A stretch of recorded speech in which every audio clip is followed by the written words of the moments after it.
Cette année a été riche en événements dans les domaines de l'économie, de la finance et de la bourse. Instauration de la flat tax et du prélèvement à la source, retour de la volatilité sur les marchés boursiers ou encore poursuite de la hausse des prix immobiliers. Café de la bourse revient sur les 5 faits les plus marquants de l'année 2018. Le retour de la volatilité en bourse. L'année 2017 a été une période solide pour les marchés financiers mondiaux. La plupart des pays ont affiché une croissance robuste qui s'est traduite par de belles performances sur les marchés actions. Mais la volatilité a fait son grand retour en bourse début 2018, après une longue période de calme. En effet, les marchés ont fortement chuté début février alors que l'indice CB-VIX qui mesure la volatilité de l'indice S&P 500 a atteint son plus haut niveau depuis 2015. Cette volatilité a généré de nombreuses incertitudes, un possible retour des tentations protectionnistes, des tensions géopolitiques et des perturbations sur le marché pétrolier. À l'heure actuelle, parmi les grands indices, seul le Nasdaq est positif avec une performance annuelle d'environ plus 2%. Le CAC 40 perd environ 9% depuis le 1er janvier. GAFAM, les géants du web sont partout. Les GAFAM,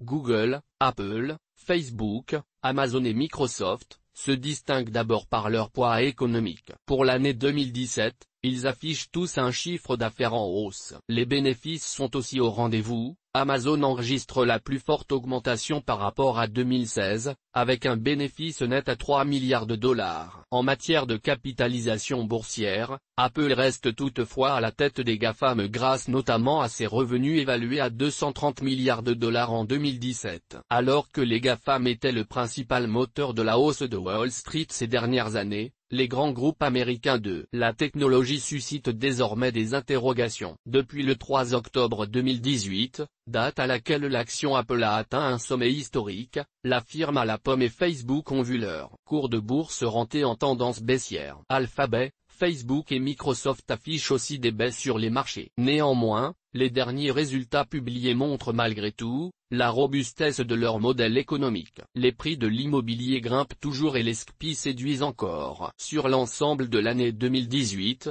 les prix de l'immobilier devraient augmenter de 3,7% en moyenne, selon les chiffres de LP Se Loger, publiés le 3 décembre 2018, soit une augmentation plus soutenue que celle de l'année précédente. Cependant, les écarts sont relativement importants dans les grandes villes. Sur l'ensemble de l'année, les prix immobiliers devraient par exemple diminuer à Mulhouse, Amiens et Brest alors qu'ils devraient progresser notamment à Paris, 7%, et à Lyon, 8%. La pierre papier continue aussi de séduire les Français. Le marché des SCPI est resté dynamique durant les 6 premiers mois de l'année. À la fin du 3e trimestre 2018, le seuil des 50 milliards de capitalisation a été franchi, soit une multiplication par 3 en seulement 10 ans. En 2018, la barre des 4 milliards d'euros de collecte devrait être largement dépassée, comme le montre le dernier bilan ASPI Maïf. Si cette catégorie d'actifs est aussi prisée, c'est parce la pierre rassure les Français et parce que les SCPI procurent aux investisseurs un rendement moyen de 4,5% net de frais en 2017 selon l'ASPIM. Impôts et fiscalité, IFI,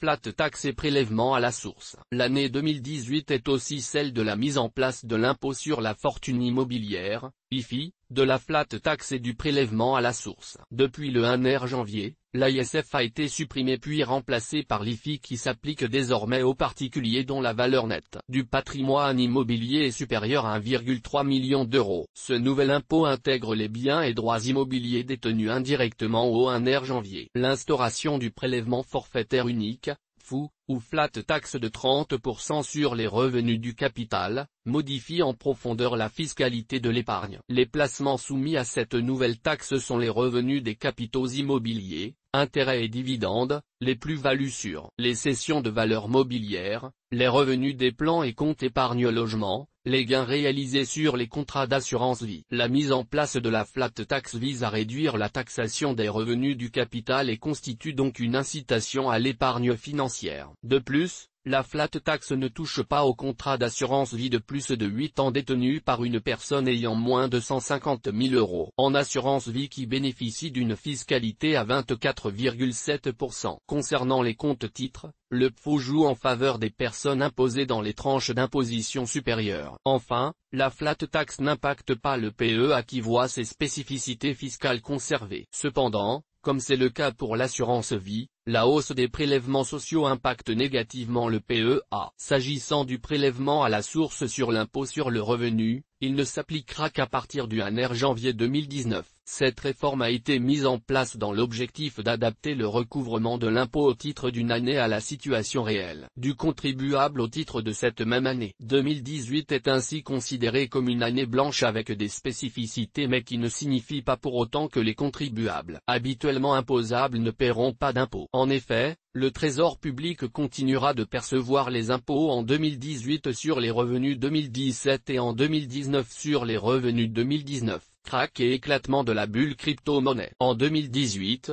de nombreux investisseurs ont évoqué l'éclatement de la bulle des crypto-monnaies et plus particulièrement du Bitcoin. En janvier, la capitalisation totale des crypto-actifs s'élevait à près de 830 milliards de dollars, selon le site CoinMarketCap. Depuis, certaines devises virtuelles ont perdu plus de 90% de leur valeur. Quant au cours du Bitcoin, il a chuté de plus de 80% depuis son plus haut niveau historique en décembre 2017. Parmi les nombreuses raisons pouvant expliquer l'éclatement de cette bulle, il y a l'implication croissante des États pour réguler ce secteur, les nombreuses incitations à la prudence émises par les régulateurs, notamment par l'autorité des marchés financiers, AMF, et le piratage de nombreuses plateformes d'échange comme Coincheck. Toutes nos informations sont, par nature, génériques. Elles ne tiennent pas compte de votre situation personnelle et ne constituent en aucune façon des recommandations personnalisées en vue de la réalisation de transactions et ne peuvent être assimilées à une prestation de conseil en investissement financier, ni à une incitation quelconque à acheter ou vendre des instruments financiers. Le lecteur est seul responsable de l'utilisation de l'information fournie, sans qu'aucun recours contre la société éditrice de Café de la Bourse, comme ne soit possible.